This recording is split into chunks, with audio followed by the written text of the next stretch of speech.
अक्सर जब भी कभी लाश का नाम हमारे सामने आता है तो हम लोग डर जाते हैं।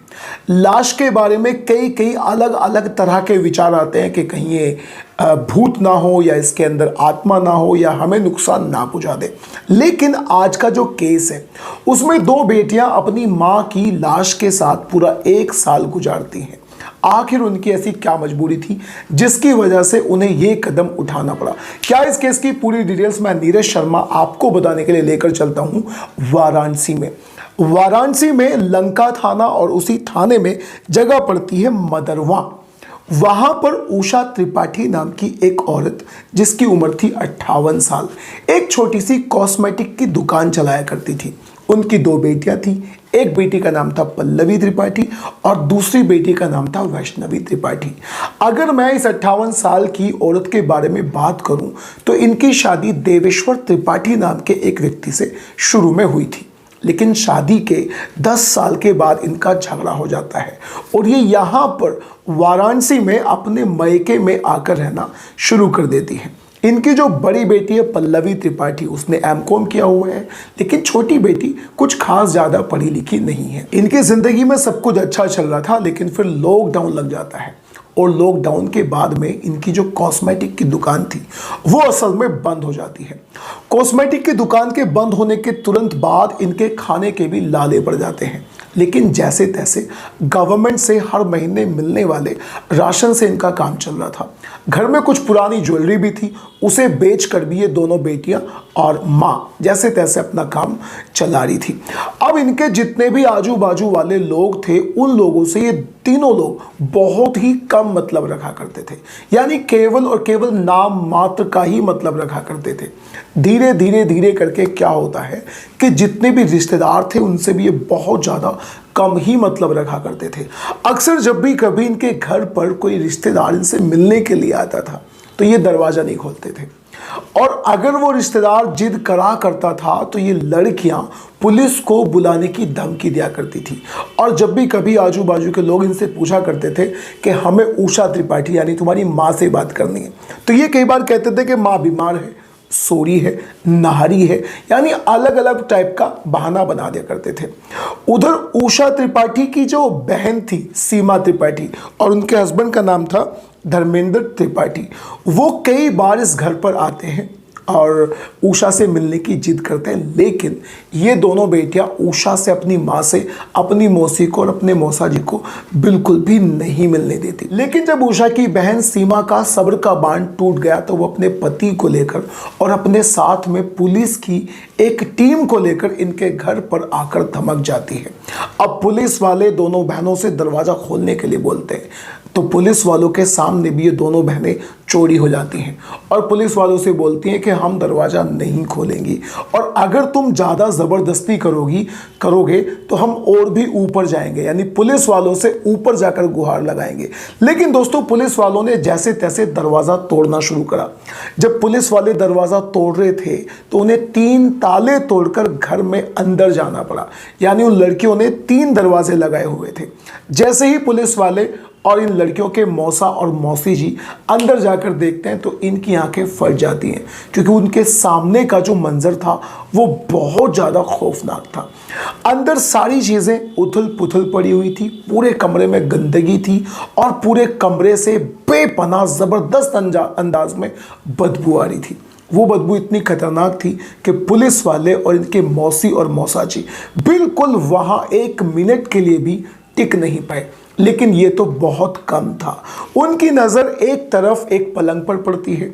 उस पलंग पर कोई रजाई में लेटा हुआ था। पुलिस वाले जैसे ही वहाँ जाते हैं, उस रजाई को हटाते हैं तो वो कुछ ऐसा देखते हैं कि अपनी आंखों पर यकीन भी नहीं कर पाते। उस रजाई के नीचे एक कंकाल था। वो कंकाल इस कदर का कंकाल था कि उसके जरा से भी शरीर पर, उस कंकाल पर जरा सा भी मांस नहीं था। वो टोटल पूरी तरह से एक कंकाल बन चुका था। अब पुलिस वाले इन दोनों बहनों को ले लेते हैं अपनी कस्टडी में और फिर सिलसिला शुरू होता है पूछताछ का। उसके बाद एक बहुत ही ज़्यादा चौंकाने वाला खुलासा होता है। दोनों बहनें बताती हैं कि वो हमारी माँ है और पिछली 8 दिसंबर को इनकी मौत हो गई थी, लेकिन हमने इनका अंतिम संस्कार नहीं करा। लेकिन इन दोनों ही बहनों ने अपनी माँ की मौत के बाद अपने सभी रिश्तेदारों को फ़ोन करके बता दिया था कि हमने माँ का अंतिम संस्कार कर दिया। लेकिन उसके बाद से ही जब भी कोई इनके घर आता था तो ये दोनों बहनें उस व्यक्ति को बाहर से बाहर ही दफ़ा कर दिया करती थी, उसे अंदर नहीं आने दिया करती थी। अब अपने आगे की पूछताछ में दोनों बहनें बताती हैं कि माँ की डेथ हो गई थी, हमने उनकी डेड बॉडी को घर में ही रखा, धीरे धीरे वो सड़ने लगा, उसमें से बदबू आती है। जैसे ही उसमें से बदबू आना शुरू हो जाती है तो हमने अगरबत्ती जलानी शुरू कर दी।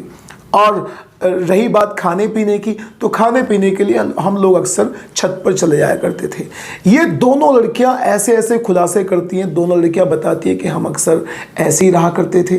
और इसी बीच इन दोनों लड़कियों का जन्मदिन भी आता है। ये उस लाश के साथ ही, यानी अपनी माँ की लाश के साथ ही, बदबू के साथ ही, कंकाल के साथ ही अपना जन्मदिन भी मनाती है और घर के बाहर जाकर केक काटती हैं, आजू बाजू के कई सारे पड़ोसियों के साथ में भी। पुलिस वालों ने आगे पूछा कि इस लाश सड़ी होगी, इसमें कीड़े भी पड़ोगे, तुम इसके साथ रहे कैसे हो? तो बड़ी बेटी पल्लवी बताती है कि लाश सड़ गई थी, उसमें से बहुत ज़्यादा बदबू आ रही थी। बदबू के लिए हमने अगरबत्ती लगा दी और लाश में कीड़े पड़ गए थे, तो कीड़ों के लिए हम लाश में से कीड़ों को निकाल कर बाहर जाकर फेंक दिया करते थे। ये अपने आप में बहुत ज़्यादा खौफनाक बात है। दो बेटियां अपनी माँ की लाश का अंतिम संस्कार ना करके उसे अपने ही पास रख लेती हैं, उसमें कीड़े पड़ते हैं तो कीड़ों को निकालकर एक एक करके बाहर जाकर फेंक देती हैं। अब पुलिस वाले आजू बाजू के कई सारे लोगों से और भी बात करते हैं, लोगों से पूछा जाता है उन दोनों लड़कियों के बारे में। तो आजू बाजू के लोग बताते हैं कि इनका जो बर्ताव था वो बहुत ज़्यादा अलग था। वो लड़कियां घर से बाहर नहीं निकला करती थी, अगर घर से बाहर जाया करती थी तो किसी से बात नहीं किया करती थी और किसी भी इंसान को अपने घर में अंदर नहीं आने दिया करती थी। वो तो भला हो इनके मौसा जी का, धर्मेंद्र का, और इनकी मौसी का, सीमा का, जो अपनी बहन की सुध लेने के लिए यहाँ पर आ गए और कम से कम उनकी डेड बॉडी का एक अंतिम संस्कार तो हो सकेगा। अब पुलिस वाले उस कंकाल को फोरेंसिक लैब में जांच के लिए भेज देते हैं और इन दोनों लड़कियों को इनके पड़ोस में एक घर में भेज देते हैं ताकि वहां जाकर थोड़ा सा सही से रह सके। अब दोस्तों ये कारण क्या रहा, आखिर ऐसी मजबूरी इन लड़कियों के सामने क्या आई? कई लोगों का यह भी मानना है कि दोनों लड़कियां मानसिक रूप से कमज़ोर हैं, इनकी आर्थिक स्थिति बहुत ज़्यादा कमज़ोर है, यानी इनके पास बिल्कुल भी पैसा नहीं है। अब कई लोगों ने यह भी बताया कि जो दोनों लड़कियां हैं वो कई बार आजू बाजू के लोगों से 10 लाख रुपए का लोन लेने की गुहार लगाया करती थी। वो उन लोगों से बोला करती थी कि हमें कॉस्मेटिक के अपने बिजनेस को आगे बढ़ाना है, हमें थोड़ा बहुत लोन दिला दीजिए। ये सारे कुछ चल रहा था, लेकिन सबसे बड़ी बात यह है कि अपनी माँ की लाश के साथ ये 1 साल गुजारती हैं। बदबू, कीड़े, ये सारी चीज़ें अपने आप में बहुत ज़्यादा खौफनाक हैं। अब दोस्तों क्या कहेंगे आप इस तरह के केसेस के बारे में? अपनी राय कमेंट बॉक्स में जरूर दीजिएगा। अब मिलेंगे किसी दूसरे केस में। Till then bye bye and take care. अगर आपको क्राइम स्टोरीज, क्राइम डॉक्यूमेंट्रीज और वेब सीरीज देखना अच्छा लगता है तो do subscribe to this channel.